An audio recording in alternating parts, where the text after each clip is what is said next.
It was supposed to be an ordinary Thursday evening, nothing special, nothing unusual. Just a single father picking up his daughter from her after-school program, talking about homework, dinner, and maybe watching a movie together. But life has a way of placing us exactly where we're meant to be, right when someone else needs us the most. And on that night, a simple moment of driving home turned into a story that would shake an entire community. Because that was the night 12-year-old Emma tugged on her dad's sleeve, pointed toward a dimly lit road and whispered, "Daddy, I think someone's lying there." And what they discovered would test their courage, their compassion, and the true meaning of kindness. Before we get into the story, if you enjoy meaningful, true life stories that inspire kindness and hope, make sure you subscribe, like, and comment below. It really helps us grow our community here on your channel and allows us to keep sharing stories that matter. The story: Tom Walker had been a single dad for 7 years ever since Emma's mom passed away unexpectedly from a heart condition.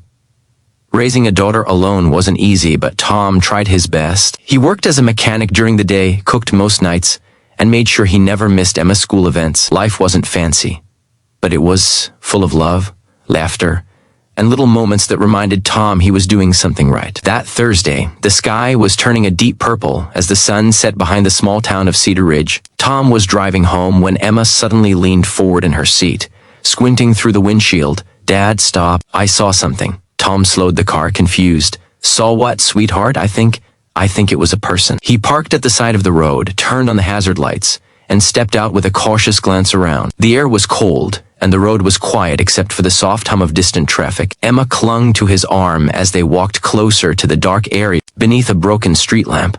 That's when they saw him, a man probably in his late 50s or early 60s, lying on the ground, his body curled slightly as if he had collapsed mid-step. His breathing was shallow, his face was pale, his shirt was torn, and there was dried blood on his arm. Emma gasped and covered her mouth. Tom immediately knelt beside the man. "Sir, can you hear me?" The man's eyes fluttered open barely. He whispered one broken word: "Help." Tom grabbed his phone, dialed 911, and described everything. Then he took off his jacket and gently covered the stranger to keep him warm while they waited. What struck Tom was how alone the man looked. Not just physically, but emotionally, spiritually. It was the kind of loneliness that wrapped around a person like a shadow. Emma crouched beside her dad. "Is he going to die?" Tom hesitated. He didn't want to lie. "Not if we help him." The man tried to speak again, but his voice was cracked and weak. Tom leaned closer. "No hospital, no money," the stranger breathed. Tom shook his head gently. "Sir, you need help. Don't worry about money. Right now we just need to keep you alive." A weak tear slipped down the man's cheek. When the ambulance arrived, the paramedics moved quickly, working together in a practiced rhythm. Emma held her dad's hand tightly as she watched, worry pulling her eyebrows together. Before they loaded him into the ambulance, the man reached out and grabbed Tom's wrist with surprising strength. "Thank you," he whispered. "You stopped." It was such a simple sentence, but Tom felt it like a punch to the heart. As the ambulance drove away, Emma wiped her eyes.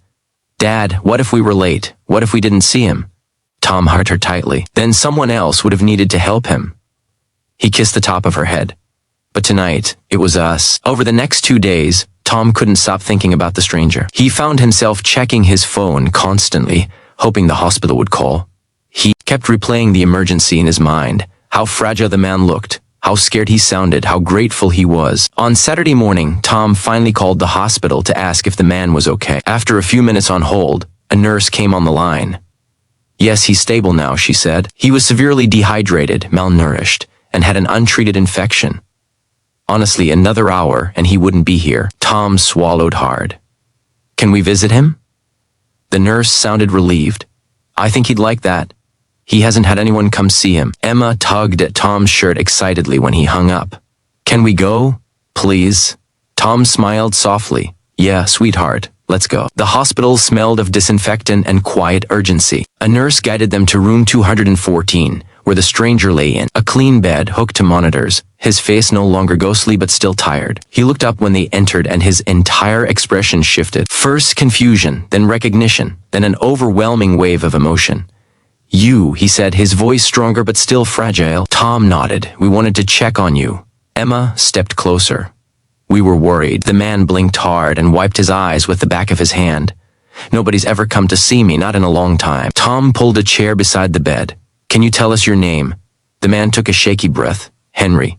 Henry Dawson. And then slowly, piece by piece, Henry told them his story. He used to be a carpenter, had a wife, a son, a little house outside of town.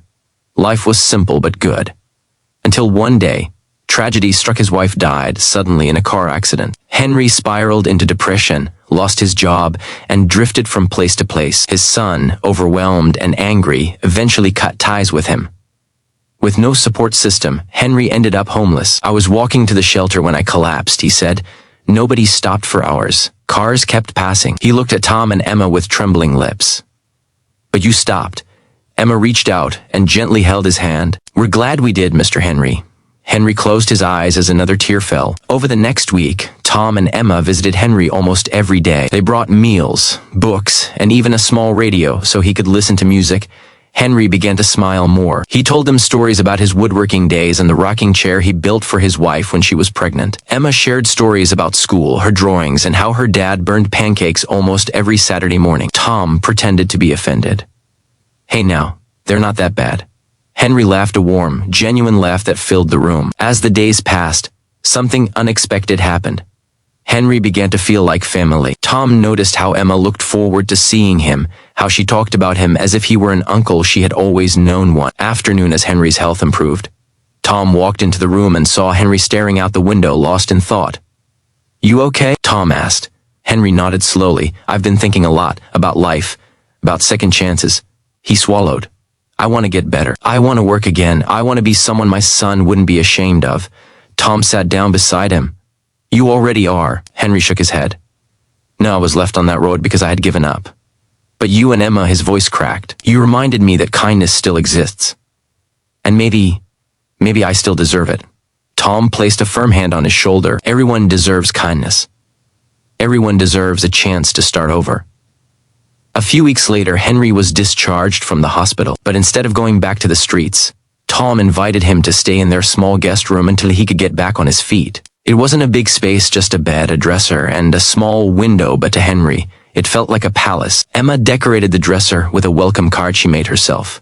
Henry cried when he saw it. With a stable place to stay, Henry slowly regained strength.